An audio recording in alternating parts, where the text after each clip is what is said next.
Hey, how's it going? My name is Ashley Rose. You could call me Ash. And this is actually our first interview, believe it or not, for Distortion.Media. We've migrated over, and I'm here with Nate from Pretty with the Lights Out. How are you doing, Nate? Hello, I'm good. How are you? I'm good. I'm good. Threw your name in there for us to do like the top like 10 Halloween songs, for the playlist. So tell us That was about, cool. yeah, tell I us very about much that. appreciated that. That was that was awesome. That was to be included in that list of bands was pretty sweet. Good list. You had some Calabrese on there. Was Blitzkid on there? Goolsby was on there. Yeah. Crimson Ghosts, I think you had on there. Uh, Yeah. it was a list, so to be thrown in there was very cool. Yeah, it was just something, we wanted to do just for like the holiday spirit. I'm a big, you know, horror punk fan.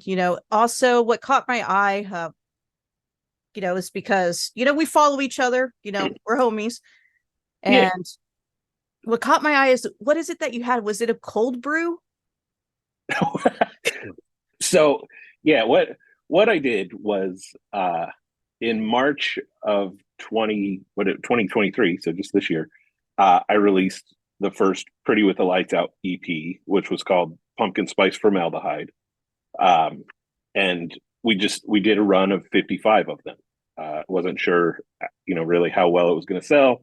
It's like I didn't want to have a bunch of coasters just laying around. So it's like let's just do like 55, which was an odd number, but I wanted to keep one for myself, and just I knew that there were going to be a couple left. So about 50 sold. So we had put up the pre-orders, and I expected maybe to sell 10 at most, and just out of the pre-orders sold about 35. I think was the pre-order count. So very quickly sold out of those within about 5 months. So I had to do a second pressing, and then by that time I had a new single out, and then I had a cover of 8675309 that I was going to save for around Halloween time. So I put on Instagram. I did a poll of like, what should I do? Like, should I just reprint Pumpkin Spice Formaldehyde as it is, or should I just do a deluxe edition with the new songs that have come out since then? And was a 100% vote that do a deluxe edition. So did Pumpkin Spice Formaldehyde Deluxe Cold Brew Edition, was the name of that one with the two extra tracks. And as a pre-order special for it, I had created like a bottle. I got like kind of a growler bottle, printed up some labels that made it look like there had been a, a cold brew formaldehyde kind of thing done. So, but yeah, it confused a lot of people because they're like, "Is this coffee? Is this beer?" It's like, no, it's just kind of it's just a commemorative bottle to go along with the pre-orders of the release. So, yeah, that's what happened there. That's what those bottles were. They were just it was a as a horror punk fan, and a band. I always try to think of like what I would enjoy as a fan, and I like kind of tie-ins like that of just random collector stuff that's just outside of the music and outside of the CD. Just I like stuff. I like rare and kind of collector stuff. So I thought that was a neat little thing. So that's what that was. Yeah, that was what I first got. It first caught my attention. I ended up sharing it because I thought it was just I thought it was actually creative, to be honest with you. Because I mean, during that time, if we're talking about like fall season, I mean, we're still technically in fall, I guess. Yeah. Yeah, I mean, we haven't reached Thanksgiving, but US Thanksgiving. Yeah, clarify that. Because we got people Yeah. that listen in like Canada. They have their Thanksgiving like I think in October. Uh but to me it made sense because around this time everyone's all about the fall flavors. We got like the pumpkin spice, everyone's like all about pumpkin spice. Like, Yeah. Yeah. So to do the pumpkin spice formaldehyde was, that I bias aside, I feel like that was a pretty great name for an album. So and the artwork was everybody really liked that. That was drawn up by my buddy Adam Stoner. So the artwork was cool. That like when we originally did the artwork for it, he was like, "Well, what do you want?" I said, "Well, I really miss the days of like going to uh a record store, like somewhere, and just like browsing through the CDs and just like finding shit where you're like, this looks cool, I need to buy it." Which is how I ended up with Misfits American Psycho when I was 13 years old or whatever that was. It had just come out. I went to go pick up the new GWAR album, and right next to it was American Psycho. I was like, I had seen the Misfits logo before, but I'd never listened to them at that point back in 90, whatever that was, 98, 99. Um, and I saw it, it was just, it's like, I don't know what's going to be on this CD, but I need it. So I bought it. And I missed that time of like, just kind of the gamble of the artwork's cool. So surely the music is cool. So that was kind of the inspiration for the the artwork on that CD, and very much kind of lived up to that, as people really liked that artwork, and I think kind of brought them back to that period. So, So, what was the first GWAR album you got? If you don't mind me uh, asking that, if you recall. Carnival, it would have been Carnival of Chaos would have been the first one that had come out right as I started listening to them. So I found GWAR, when I was about 12 or so. I was fell asleep on the couch watching MTV, as one did back in those days. Woke up at like 2 a.m., gonna crawl into bed, and Beavis and Butthead were on, and GWAR was on, and I saw it, and my life was never the same after that. So uh, Yeah. that would have that would have been around the Ragnarok years. So Carnival of Chaos had, I think, just come out right at that time, and as I recall, American Psycho had come out about a week before Carnival of Chaos did. So I went to go pick that up at Media Play or whatever, back, it was a big movie music store back in the day. I went to go pick that up, and yeah, American Psycho was sitting right next to it. That looks cool. I need it. So that was a great week for music. Yeah. Uh, In my life anyway.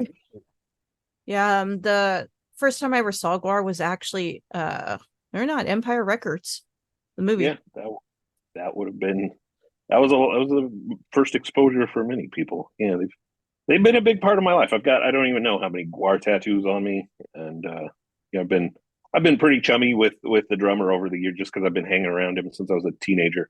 So uh, usually get the perks of, hey, come hang out on the bus. I take him out to dinner when they're in town, bring him cigars. Uh, so it's good times. So, before we continue, for those that haven't heard your music, uh we'll get your plugs in, where can they find you? Also, how would you describe your sound to them? So pretty is horror punk, and horror punk is kind of a broad term these days. The horror punk, obviously has its roots in kind of the doo wop kind of sound, which pretty does not. So, and there's a lot of bands that don't have that. Um, so it's horror punk. It's classified as horror punk. It's definitely kind of metal infused on the guitar side, a little bit heavier. Uh, it's very often compared to Murder Dolls, Wednesday 13, especially my vocal style, which was not intentional. It just turns out that's how I sound when I sing. When I went to record the first single, I was like, all right, stand back. I'm gonna do some Michael Graves, Dig Up Her Bones esque shit right here, and stepped up to the mic, and that was what came out. It's like, oh, all right, well that works too.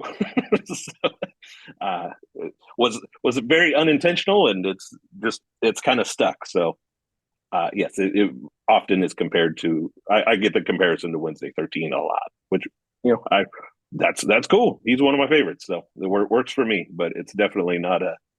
It was not intentionally like I'm gonna go in trying to sound like Wednesday 13. It's just that's apparently how I sound when I sing. So Hey, it happens, like I would definitely say, as far as pretty I would agree with you. It's more on the heavier side of horror punk because it is so broad. I mean, we have different styles in horror punk. Yeah, It's it, it's it's hard to it, class like there's almost different subgenres of horror punk anymore. Uh, you know, yeah, it's so it's yeah, it's all just one. And some people would say that horror punk's not a genre, but I mean, it's kind of become one in its own because yeah, it's so broad. yeah, and it's really horror punk has kind of transcended the sound, how it sounds, and I think it's more just thematically what it is. If you're singing about horror movies and Halloween, you're just kind of instantly in the horror punk camp, and obviously that's where my roots are all in. That's what I've been into for over half my life at this point, 2/3 of my life. So that's where it's rooted. So it's like, yeah, okay, we're horror punk. That's what it is. But yeah, it's a broad definition anymore for sure. So Yeah, I mean, because there's, I would say as far as, sound wise, when it comes to horror punk, there's something for everyone now. If you want something yes, heavier, there's something heavier. If you want something more on the like rockabilly, psychobilly side, there's definitely that. And then of course yes, there's the traditional like doo-wop sound, which is like what I would say like 1950s infused with current day rock. yep, yep, So it's yep. And I love it all. Every subcategory of it all. I listen to every bit of it. So yeah, uh, that's why I just stopped doing like subcategories. I'm like, it's just horror punk at this point. yeah, All of it is. It's yeah, all together. Everyone tours with pretty much each other just about yeah, now, or they play with yep, each other. yep, for sure. That being said, who are some of your influences? We went over that. You kind of sound like Wednesday 13. That was unintentional, but Yeah, as far um, as when we go to yeah. It's funny. subgenre, Mo- Most current bands in horror punk will generally credit two bands as their influences, which are 90% of the time they'll say Misfits and they'll say AFI, which is cool. I 100% truthfully never listened. I didn't listen to AFI. Never was really a fan. I didn't dislike them. It never really showed up on my radar. Uh, it so wasn't for I think, you. It just yeah, you tried it out a couple of times. and I've even tried to go back and like listen to it because I know I've got friends who just swear by like that All Hollows EP and stuff. I've listened Yeah. to it. It's fine and it's cool. It didn't spark anything in me, especially creatively. So I think that's why Pretty maybe sounds a little bit different. Is I don't have that influence, and more so the GWAR influence is what came in and filled that gap. So it's kind of like this Misfits GWAR kind of crossover uh, probably that influenced the sound with kind of the more metally guitars, a little bit more of the aggressive vocal style, and kind of I like the kind of tongue in cheek song titles and lyrics and stuff. Um, I I tend to be a little more on the goofy side than any kind of dark brooding serious serious side. Um, so I would say that those are definitely the two biggest influences for sure. I think pretty much almost everyone says the Misfits, but they never. There's so many different like versions of the Misfits at this point, so Yes, it's like more or less which. it's definitely the '90s one for me. That was my first exposure to it. Just as uh, I was a teenager when that resurgence came back when Michael Graves stepped in. I I love American Psycho and Famous Monsters. I think are fantastic. I love Danzig 100%. Love all the Danzig stuff. Uh, it, it's hard. They're not the same band. Really, it's the Misfits, and then there's the Grace Misfits, and I love them both. I'm not ashamed to They're say I love them both. they're definitely they're two different sounds. I consider them at that point like two different versions. It's two Yep. different versions of the band. Yep. Um, growing up, the version I knew was Danzig because Yeah. my uncle was really big into like metal and he liked punk, like like he liked Bad Brains, the Germs, things like that. Mm. So my introduction was a little bit different. I you know I I may look young, but, trust me, I'm a lot older than people think. So So I pro- I am as well. So it's all good. I like both of them too. But I tend to lean towards more of the Danzig era just because I like Sam Hain or Yeah, and Danzig solo I stuff. love all that too. Yep, So it's it's all good. I it's definitely just kind of two different sounds. I really the guitars are what I really gravitated towards on the '90s stuff, where it kind of had that more metal, which is funny because I listened to metal as a teenager, but it wasn't really my it, that wasn't where the passion was. And it was I would listen to stuff like Megadeth and Slayer and that, and that was all great, but definitely Misfits and GWAR were just like it. Those were my primary. Was just nonstop listening to that. So, but I really liked kind of the production and the heavier guitars of the '90s era stuff, and then it was very quick after that I started researching. It's like, okay, well now I got to go into the back catalog stuff, and the box set had just come out. My brother got it for me for Christmas, and I have to ask you got a that. question about Yeah. this because every person I know that has had the box set, including me, I had the box set like 3 times. Uh-huh. Did you lose 2 of the CDs every No, time? well, because they were in there. It was two CDs, but it was like a flip thing, right? Yeah, Like, uh, I don't think I should still have them. Like, what happened on mine though? And every time I see it pop up, it's kind of a sour spot, but it had a happy ending. Was I opened that box set up? It was brand new, and the booklet wasn't included in it. And it's like the sticker said like there's a lyric booklet and like photo, whatever, but it wasn't in there. So there was the pen and no book. So it was a crusade of mine as a 15-year-old tyke to I started mailing. It was Caroline Records because the internet wasn't as prevalent back, like it existed, but it wasn't obviously what it was today. So this was all snail mail. Like yeah. I mailed Caroline Records. I was like, hey, I my booklet isn't in this thing. Like what can I do to get one? And they wrote back and they're like, oh, sorry, we don't know what happened. And I wrote again. It's like, well, can I get one? Can you get me one? And I think it was a good year or more. And finally they sent me one.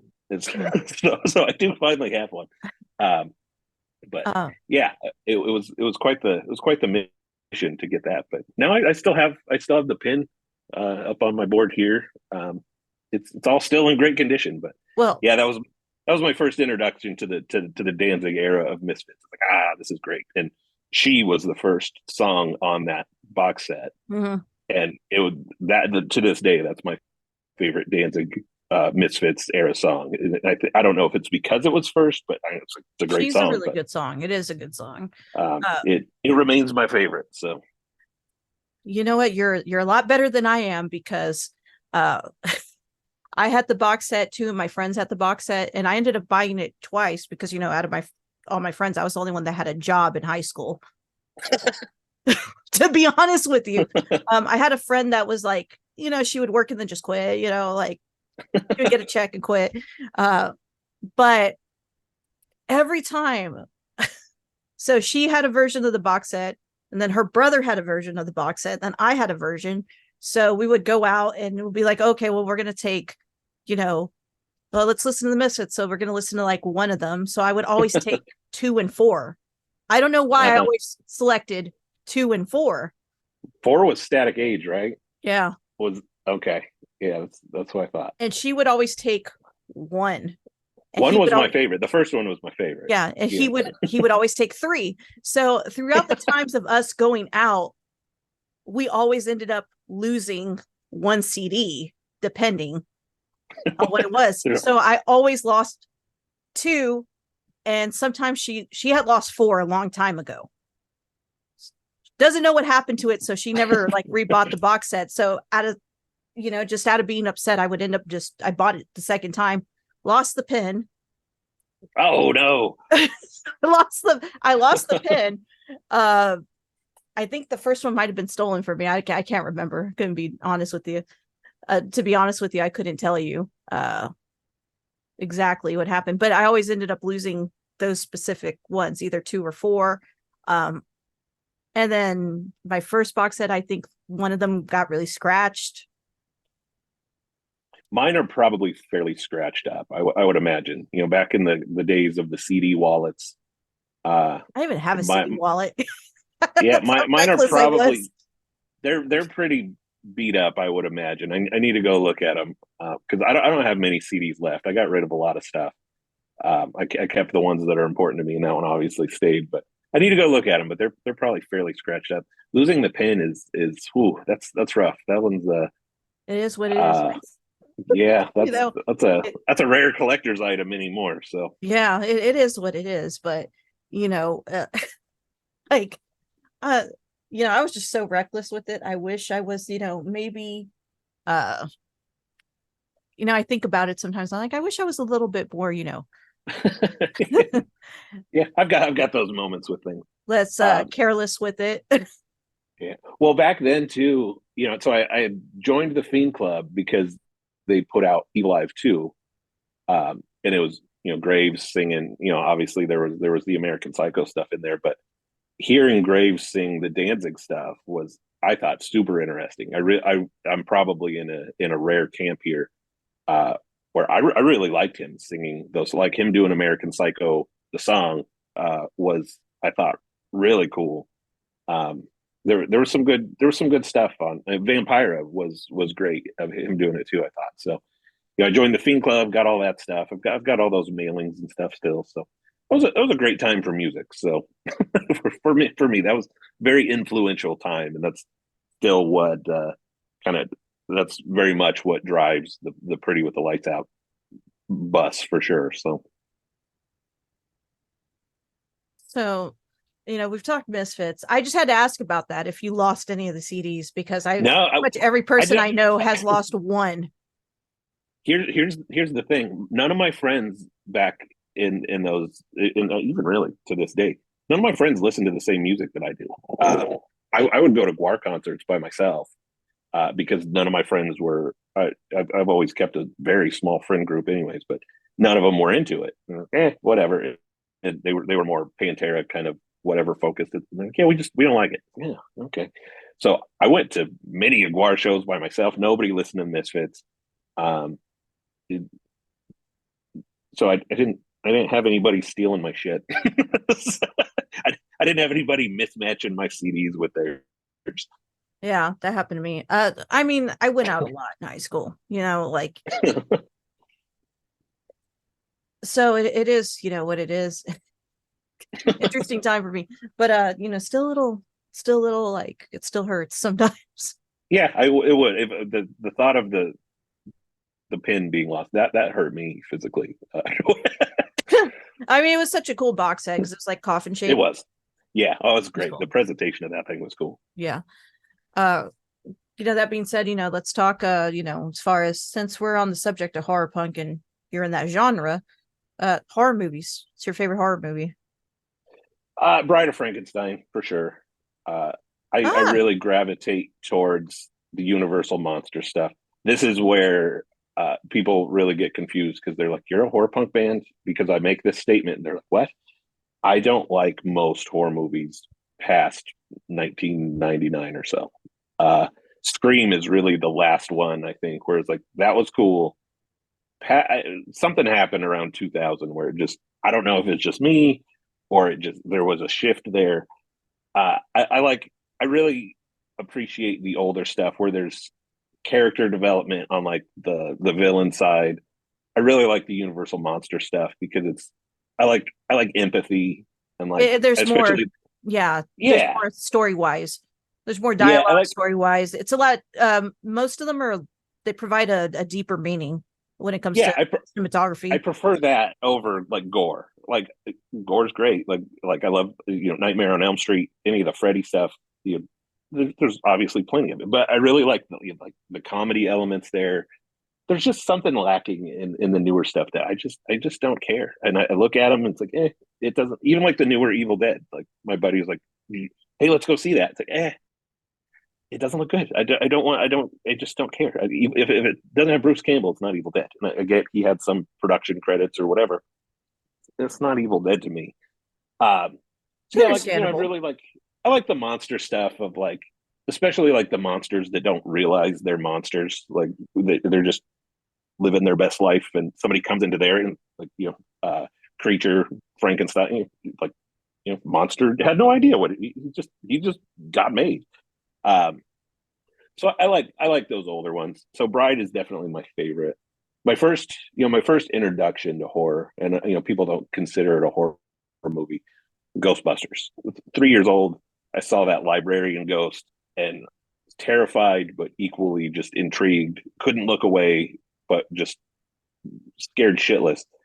And every time it was just I needed to see it, but couldn't look. So that was my first like introduction to the concept of like I mean, getting scared by I would something. consider it because it's more of like a horror comedy, in my opinion, Yeah, yeah, for sure.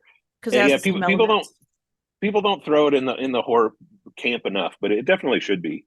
But I really like comedy added to horror. Like I said, the Nightmare on Elm Street, Evil Dead. You combine comedy and horror, and I'm generally going to have a good time with it.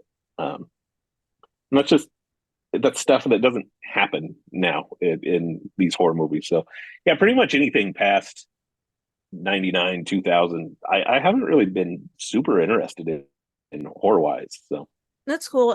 Actually, when I had Vic on from the Coughing Cats, we were talking about like horror movies, because his favorite horror movie is actually my favorite horror movie, which is Evil Dead 2. yeah, We both love Evil Dead 2, and he had brought up that he just didn't care for like remakes or anything like new as yeah, well, just because it's forgot what he had said. It's in one of our interview archives. Definitely, as we just replayed it recently. Um, I think he said it reminded him of an episode of South Park, like the remakes, like where they're pretending to act. They're portraying like the movie or acting something yeah. like that. It I have to go back, but it was along the lines of that. Yeah, like the newer Carrie, I watched it and it's just like why I are don't we like doing any this? of the newer carries. Yeah, I it don't. just it that didn't make sense. And then I'm not super into like the gore side. Like I don't mind it, but it's just that's not what drives me Not you're creatively. not Uh, really into the trauma no, trauma no, entertainment. I do like Toxic Avenger, but again, that there's like that comedy element definitely in that one. So I don't mind, but when it's like a movie like Hostel or something is a good example of like I couldn't watch it. It was like I got halfway through. It's like I can't do this. There's Uh, nothing here for me. I Saw wasn't was a into good movie. Hostel either, so don't feel bad. Um, I yeah, wasn't. like I like Saw. I think Saw was a good because it was just different at the time.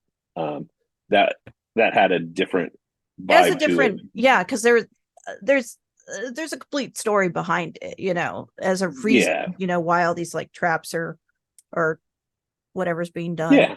You got to have a So set of skills.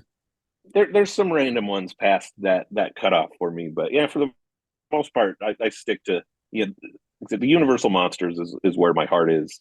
The '80s stuff, I have a deep appreciation for the Critters and Tremors, just because that's the era I started just grew up. Like I see that Critters poster and that just instantly takes me back to being a kid and just seeing it on the movie rental place and just staring at it like what is this thing? I need to see this. So the '80s is definitely my jam for sure. Uh, Well, since so you're a Universal Monsters fan, and I got a great joke. Got a great oh, joke go. that I saw on Facebook. It's fantastic. So you know how Frankenstein was not actually the name of the monster. It was Uh-huh. Dr. Yep. Frankenstein. So Dr. Pepper is actually the drink, is not the name of the soda. It's the man who created the soda. So you're drinking You drinking the monster you drinking the monster monster. of Dr. Pepper. Huh. But I'm dumped up. I like it. Ba-dum-ba. Rim shot. We don't have sound effects here, but if we did, it would fit in. Uh, so anything coming up for Pretty? Um, really focusing on live right now. So I am Pretty is relatively new, but I've been releasing music as Pretty since 2022. No, somewhere in coming up on 2 years was the first single.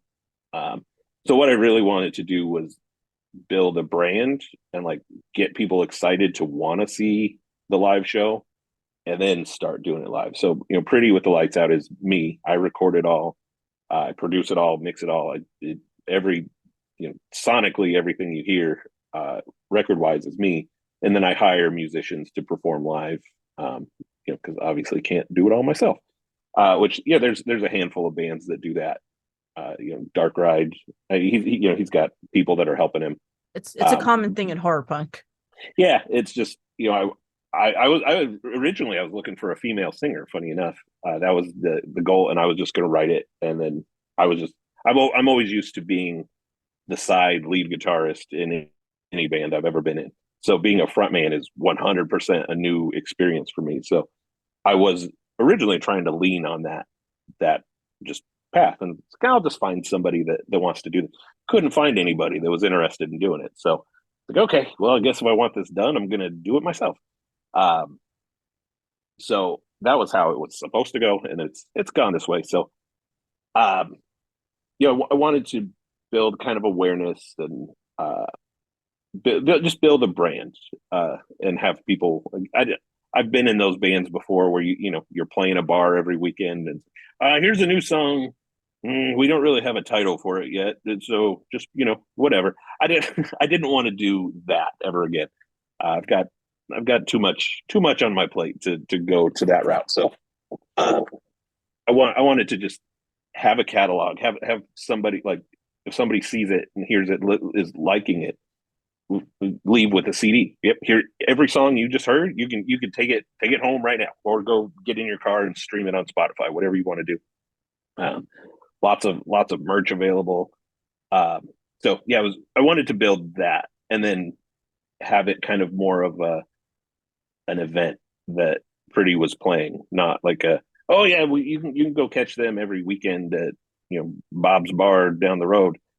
Didn't want to do that, so shows are kind of few and far between.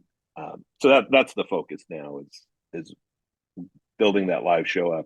We're on our third show. That'll be next Saturday, a week from today, so November 18th.